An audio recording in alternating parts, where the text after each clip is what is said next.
Bonjour à toutes et à tous et bienvenue sur la chaîne YouTube de Mangetsu pour cette pleine lune du mois de mai 2023. Beaucoup de sorties de ce mois-ci à vous présenter et aussi une annonce qui concernera du coup une nouvelle série qui arrivera en 2024, vous commencez à avoir l'habitude. Mais avant ça, je voulais revenir sur une des grosses actualités de cette vidéo, à savoir le nom de l'invité de Japan Expo 2023 sur le stand de Mangetsu qui ne sera autre que Shu Sakuratani, l'auteur de Rooster Fighter. On est évidemment super content d'accueillir un troisième mangaka après Yuka Nagate, après Junji Ito sur le stand de Mangetsu à la Japan Expo. Il sera avec nous du 12 au 17 juillet. Si vous regardez bien, ça correspond à peu près à une date de dédicace en plus après son passage à Japan Expo, mais on vous en reparle tout bientôt. Évidemment, on a encore un petit peu de temps jusqu'à la Japan Expo 2023 et d'ici là, je vais revenir sur les sorties du mois. Je sais, j'arrête pas de vous en parler, Ron Monohashi Divine Detective, c'est le collector, il y a les tomes 1 et 2, le standy, le tatou et tout, je vais arrêter de vous le présenter parce que je pense que ça fait genre 25 fois que je le fais. C'est juste parce qu'en fait, au départ, sur les plannings, c'était censé être notre nouveauté du mois de mai. Techniquement, il est sorti le 26 avril. Techniquement, toujours, je ne peux pas vous dire si ça se passe bien au niveau de la sortie parce qu'il est sorti avant-hier au moment de tourner cette vidéo.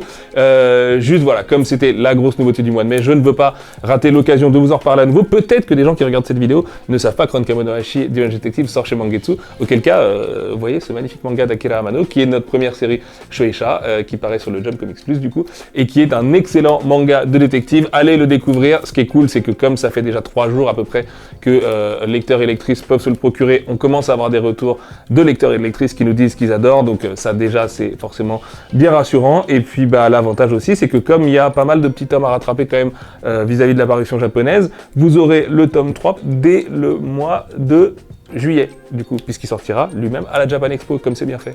Vous allez vraiment dire que je me répète parce que je vous les ai présentés le mois dernier, mais je les avais pas encore en main. Ce sont deux tomes de Mibugi Shiden et Ma Revenante Bien-Aimée, deux excellentes séries qui sont dispo chez votre libraire dès maintenant. N'hésitez surtout pas à aller les chercher, les lire, nous dire que c'est génial et tout et tout.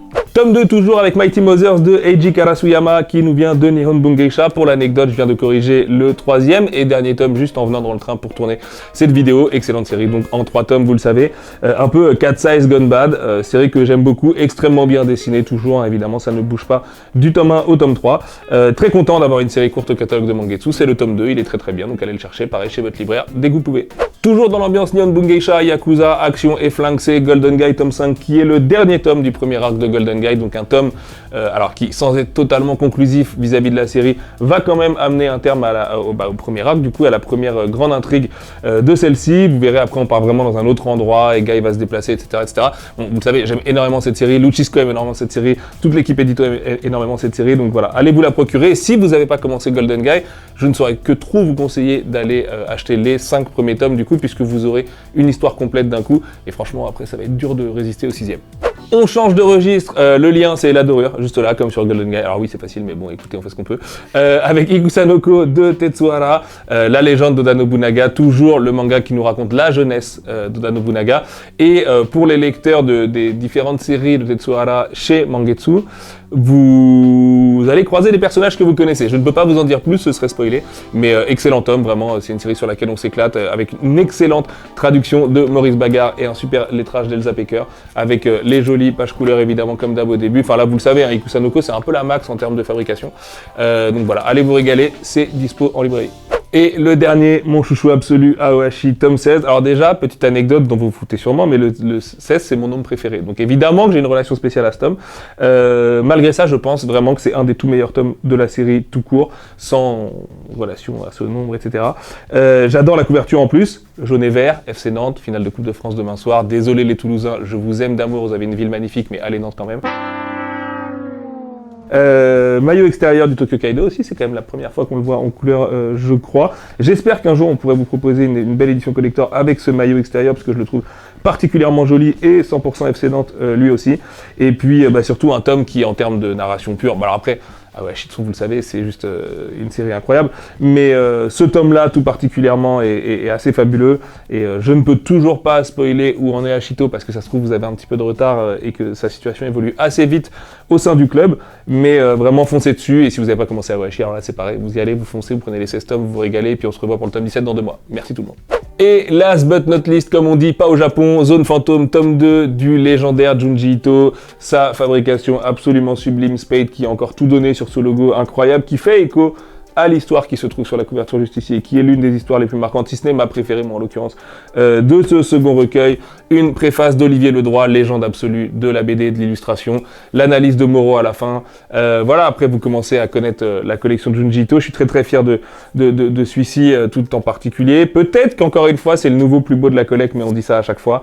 En l'occurrence, on se retrouve en plus très vite avec Junji Ito, puisque dès le mois de juin, vous aurez le droit à Fragment d'horreur, qui est aussi absolument incroyable comme recueil, avec une préface de Johan Meloku l'aîné, que je salue très fort, et qui nous a vraiment offert un très très beau texte en guise d'introduction, au même titre qu'Olivier d'ailleurs pour Zone Fantôme tome 2. Et en ce qui concerne Zone Fantôme, le tome 1 était un super gros succès pour nous. C'était aussi la preuve à l'époque, je ne sais pas si vous vous en souvenez, que l'auteur en a vraiment sous la pédale, puisque pour l'autre anecdote, ça se paraît, je me répète un peu, mais c'est le dernier titre sorti en date de Junji Ito au Japon. Il est sorti en décembre dernier au Japon, et on est le premier pays, la France, à le sortir après le Japon. Donc voilà, quitte à flexer, flexons. Et allez le chercher en librairie, vraiment il est magnifique, regardez-moi ça, ce logo et tout. Tout le monde a encore très très bien travaillé sur Zone Fantôme tome 2. C'est la pleine lune, c'est la tradition, on n'allait évidemment pas vous laisser sans une nouvelle annonce, et je suis très heureux de vous annoncer l'arrivée au catalogue en 2024 chez Mangetsu de Yakuza no Oshigoto de Teki Yatsuda. Yakuza no Oshigoto, c'est une série qui compte actuellement 2 tomes au Japon et qui est publiée par Ishijinsha, qui est en fait un imprint de Kodansha, et c'est une série qui va nous emmener dans 2 univers que tout oppose a priori, puisqu'on aura d'un côté les Yakuza et la K-pop. Avec Yakuza no Oshigoto, on se trouve évidemment dans le registre de la comédie. Qui dit comédie et manga dit évidemment pitch imparable. Et celui-ci, il l'est totalement, puisqu'en fait, on va suivre les aventures de Ken Kanashiro, qui est le second commandant de son clan de Yakuza, qui a vraiment tout du Yakuza. Les cicatrices, la tête, le regard dangereux, les armes et tout ça. Bref, c'est quelqu'un qu'on n'embêterait pas dans la vie. Et en fait, Ken Kanashiro, il est un peu au bout de sa vie, justement. Il est un peu en burn-out par rapport à sa situation de Yakuza. En gros, vous prenez Mafia Blues, le film, excellent film d'ailleurs, et vous le transposez dans le monde des Yakuza, et vous obtenez à peu près sa situation, à ceci près que vous le rajeunissez un petit peu, et vous avez à peu près la big picture du truc. Sauf qu'en plus, vous allez lui rajouter une fille. Et en fait, sa fille, comme beaucoup de jeunes adolescentes aujourd'hui, est fan de K-pop. Et comme lui est un papa très protecteur, un jour, il va devoir l'accompagner à un concert de K-pop, le concert du groupe MNV. Et alors évidemment, MNV, BTS, tout ça, vous allez vite faire les rapprochements. Et en fait, c'est dans le premier chapitre, et c'est très vite, très marrant, Ken va tomber absolument sous le charme de Jun, qui est le rappeur du groupe de K-pop. Et à partir de là, les choses vont partir un peu dans tous les sens. C'est un manga qui a une construction rigolote, parce qu'un peu à l'instar d'un Ice Guy and the Cool Girl, on va avoir des chapitres assez courts et souvent relativement autoconclusifs. Et en même temps, derrière, on va avoir un fil rouge qui va se mettre en place et qui est lié à son passé, et à son présent d'ailleurs, puisqu'il est toujours de Yakuza. C'est là où la série devient burlesque, parce qu'en fait, évidemment, que il y a un décalage et une dissonance énorme en ayant un second commandant d'un clan Yakuza qui devient fan d'un chanteur, d'un rappeur de K-pop. Et ce qui est drôle, c'est qu'il n'en est pas fan au sens Boys Love forcément. D'ailleurs, l'autrice signe beaucoup de Boys Love sous le pseudo de Teki à côté. D'ailleurs, sa série actuelle en parallèle est un Boys Love. Mais là, on va plutôt être dans un truc un peu loufoque de cette relation de protection que lui va développer vis-à-vis du rappeur. Parce que comme il est évidemment Yakuza, super badass, violent, il peut casser la gueule à tout le monde, du coup il va se dire il faut que je mette mes services à profit de cette personne que je trouve absolument rayonnante, parce que c'est un mot qui revient beaucoup, qui me procure beaucoup de joie de vivre, moi qui l'avais un peu perdu en tant qu'Yakuza et tout ça. Et en fait ça va créer des situations assez absurdes où il va aller en gros un peu imposer ses services de Yakuza à un membre d'un groupe de K-pop qui ne peut évidemment pas sortir dans la rue sans être accosté par des hordes de fans et tout ça. Et en parallèle, vous allez avoir un autre personnage d'un clan rival de Yakuza qui, du coup, va évidemment trouver la situation ô combien ridicule, qui va vouloir un peu sonner les cloches de Ken, et en fait, lui aussi va se faire prendre au piège de la K-pop. Et c'est là, ce qui est trop marrant, c'est que l'autrice développe beaucoup d'humour sur le pouvoir d'attraction de la K-pop en règle générale. Il y a énormément de blagues qui tournent autour des clips qui sont vraiment très genrés dans la K-pop, qui ont vraiment qui sont un style à part entière, quoi. Des concerts, de la vie au quotidien de ses membres de groupe et tout ça, et de comment même des Yakuza super badass vont en fait être un peu les victimes de ce truc complètement imparable aussi pour le coup, qui va après définir leur vie au quotidien.